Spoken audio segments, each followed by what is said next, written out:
Welcome to our home renovation journey if you're just now following. But back in 2021, we sold our cookie cutter home for a 1979 ranch fixer-upper.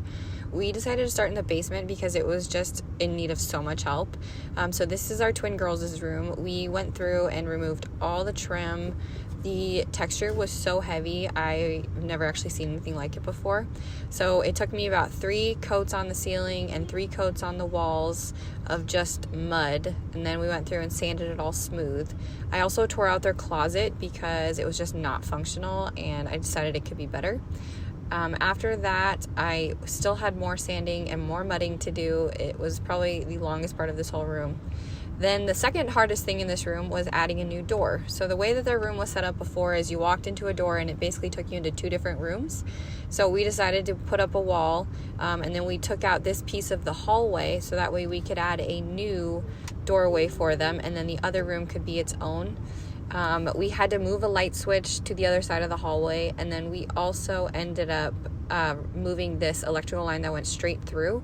That was for the outlets, and we ended up running that up and over the door frame to a new switch, so that way their room would be on its own light. After that, it was time to add a new door frame, and so we had to take out the old studs, which were also cemented into the slab on the floor. And so we wanted them all to be the same size, so we just went through and measured the studs to match up to the other size of the door. After that, it was time to fix the hole in the floor.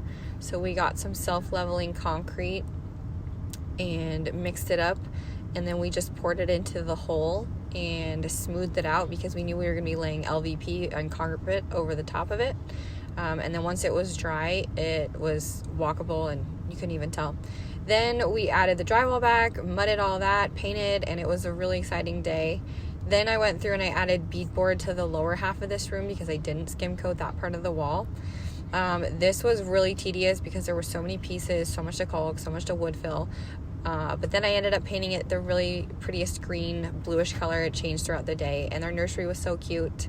But then, they finally got older and they wanted big girl beds, and that called for new bedding. And so then we changed out their egress window.